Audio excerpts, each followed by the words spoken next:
Bonjour à tous et bienvenue dans cette nouvelle vidéo. Heureux de vous voir avec moi pour cette vidéo sur laquelle on va faire une petite démonstration sur les méthodes d'authentification. Et avant de s'attaquer, on va juste faire un petit récap sur les différentes méthodes qu'on va voir durant cette démonstration.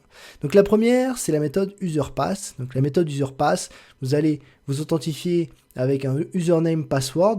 Donc ce sont des username passwords stockés dans le Vault et ça sera donc au Vault d'aller vérifier ce username et ce password s'il matche bien avec ce que vous avez renseigné. Si tout est OK, à ce moment-là, il va vous renvoyer un Vault token. Donc c'est une méthode souvent utilisée pour authentifier les utilisateurs.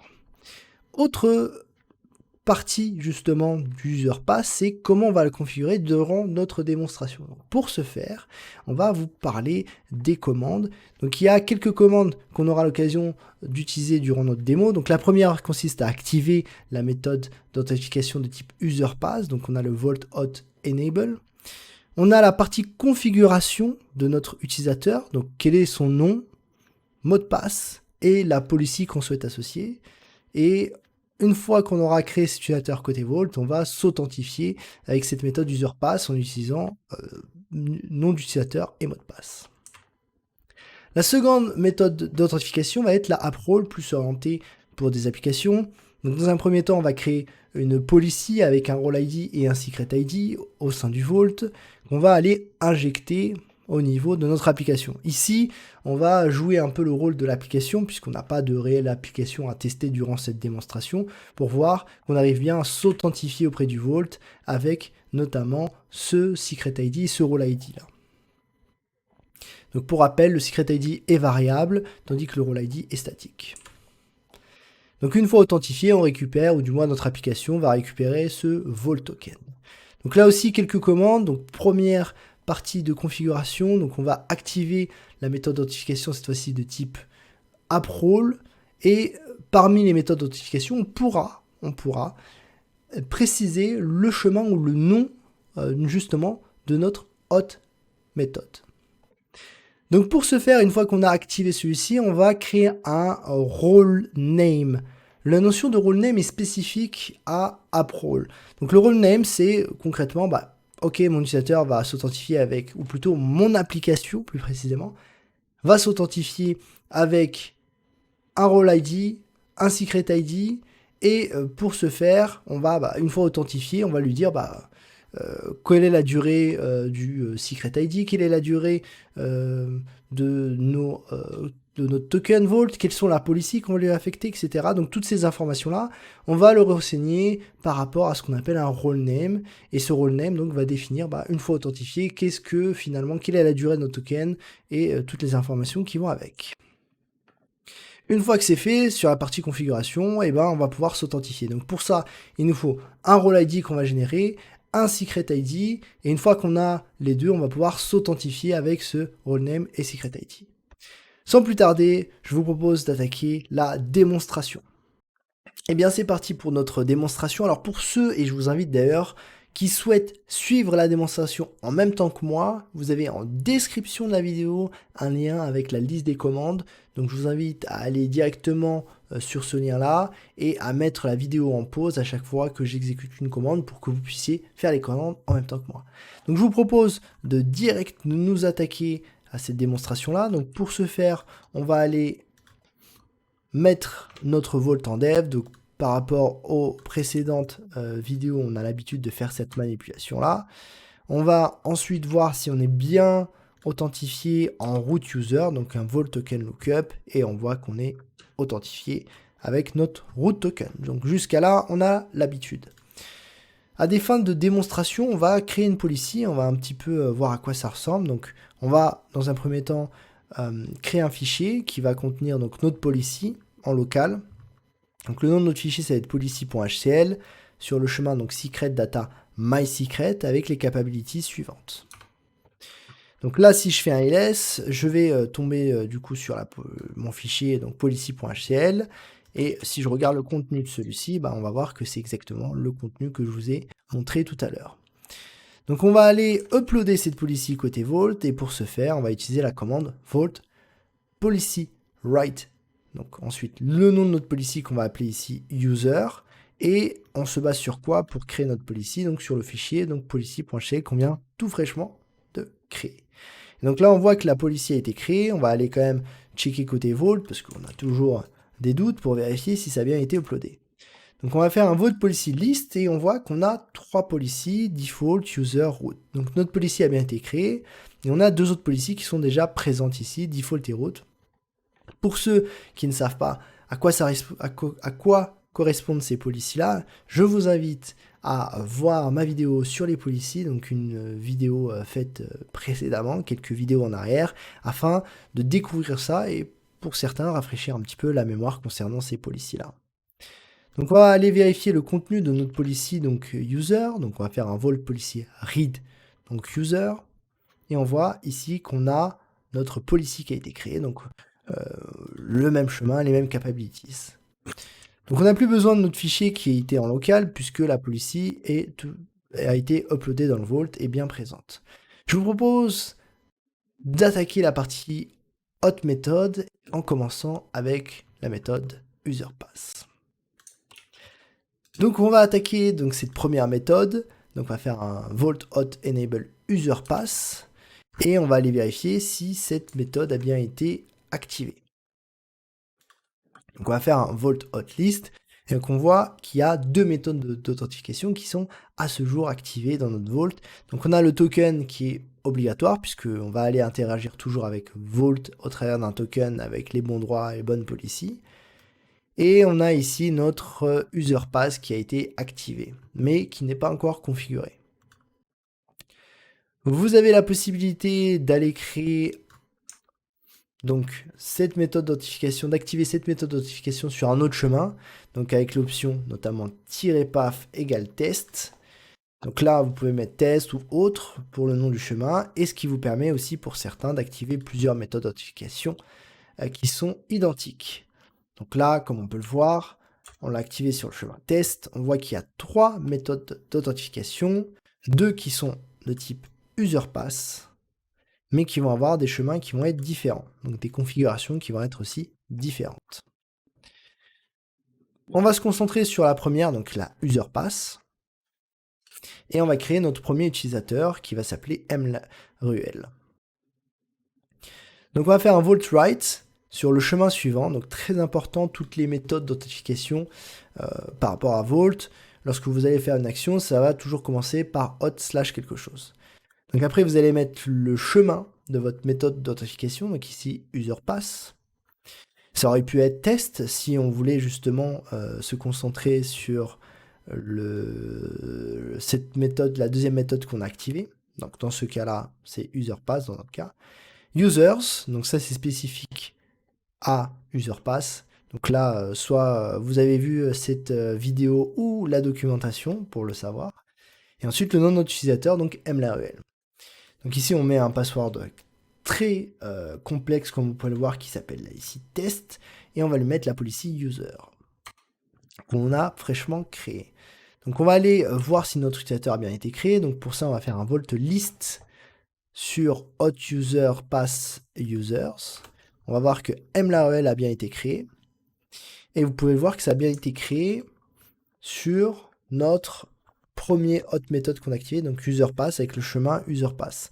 Donc si on essaie de voir pour le second userPass qu'on a activé sur le chemin test, donc on va faire un vault list hot test users, on va voir une erreur ici puisqu'on n'a pas créé de user encore sur ce chemin-là, sur cette méthode en particulier.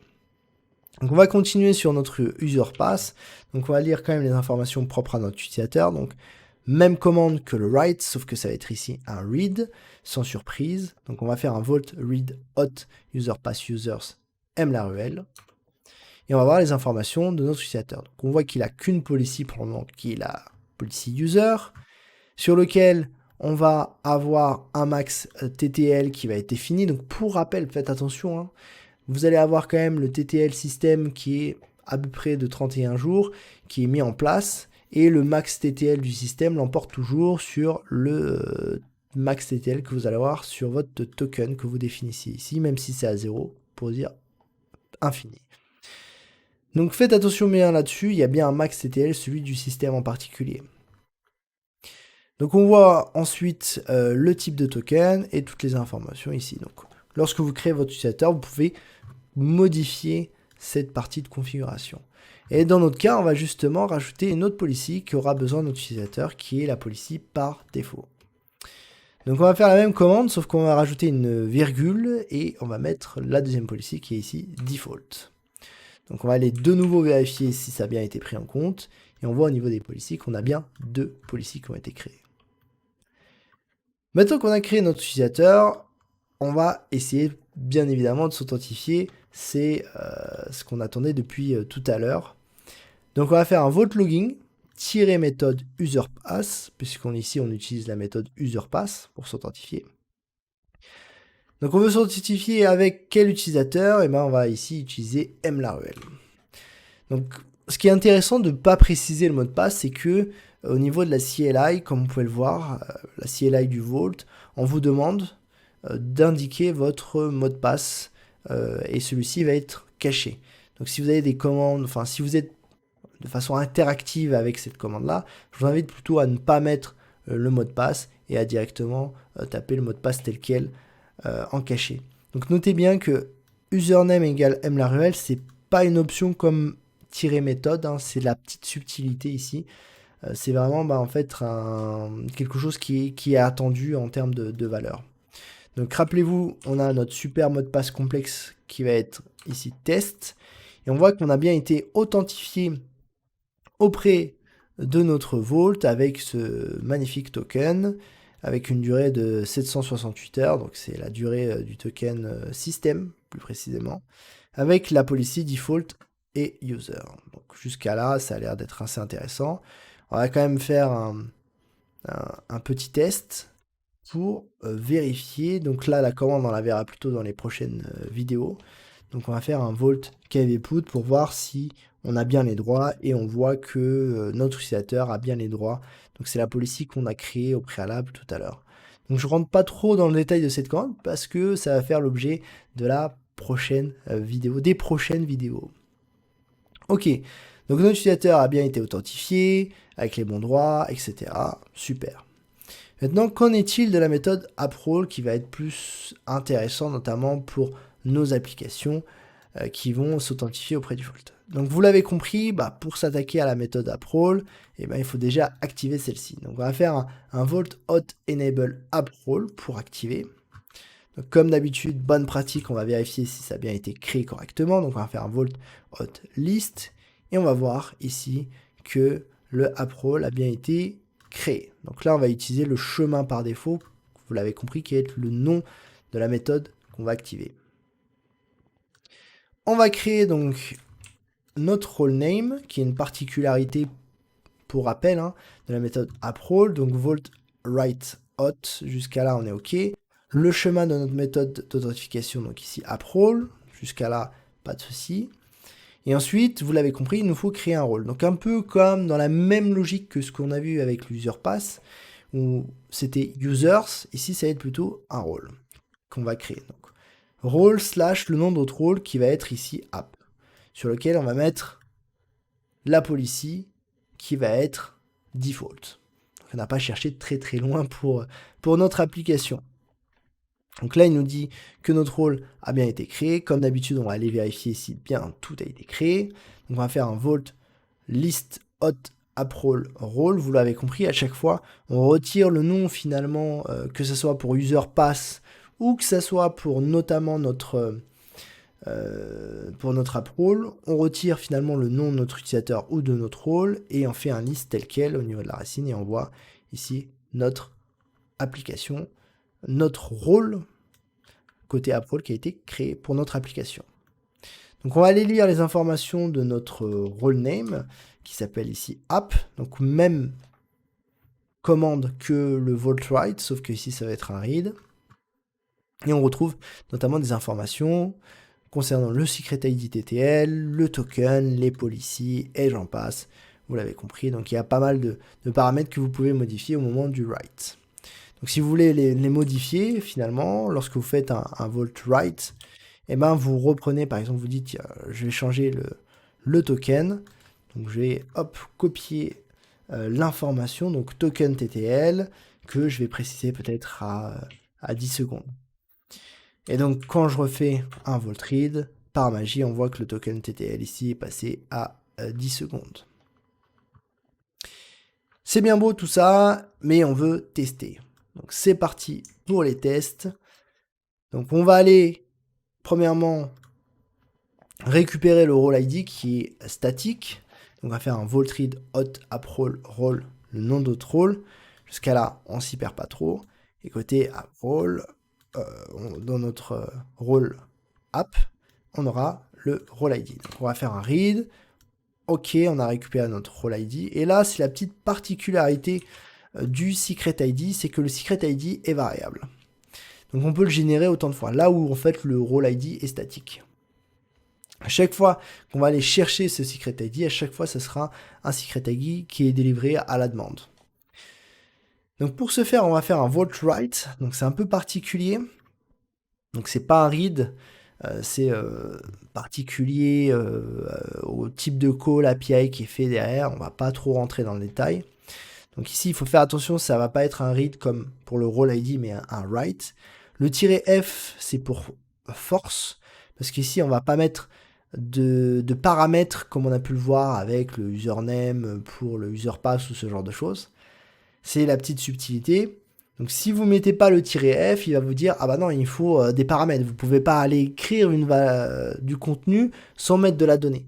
Donc il y a une façon de le faire, c'est avec le "-f" pour forcer, dire ah bah non, je veux quand même faire un put, un write sur ce chemin-là, même si en fait j'envoie pas de données. Et nous, on en aura besoin notamment pour le secret ID. Donc vous voyez que c'est le même type de chemin, sauf qu'ici on va préciser le secret ID sous forme de write.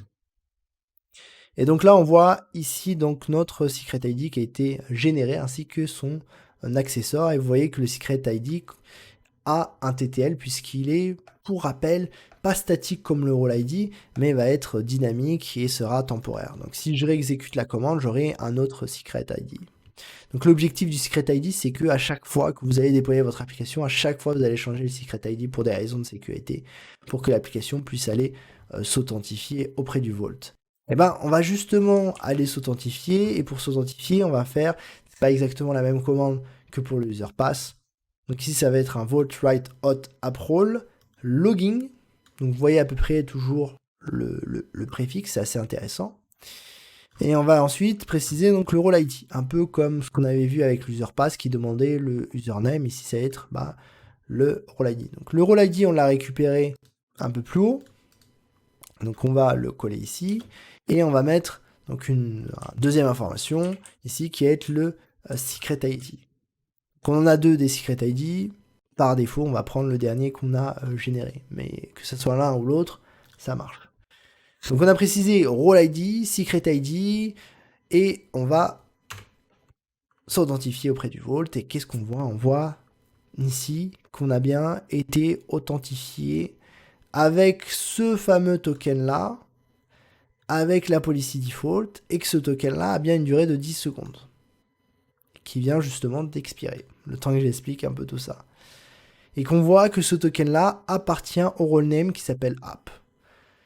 Donc on va pas faire le test notamment de notre policy comme on a fait côté user pass, vous l'avez à peu près compris dans la logique. Là on retrouve toutes ces informations-là par rapport à notre token, par rapport à notre authentification, etc. Voilà pour cette partie démonstration. Donc juste pour rappel, pour que vous puissiez relâcher le serveur, mettre un stop, donc vous faites FG, et ensuite vous faites un CTRL-C, et le serveur de dev s'éteint. J'espère que cette démonstration vous a plu. C'est l'heure des key takeaways. Donc qu'est-ce qu'on a vu durant cette démonstration? Donc on a vu deux méthodes d'authentification. User pass pour les utilisateurs et app role pour les applications. Donc première step pour configurer ces méthodes d'authentification, c'est la même commande, c'est la vault hot enable, puis le type de méthode d'authentification qu'on va activer.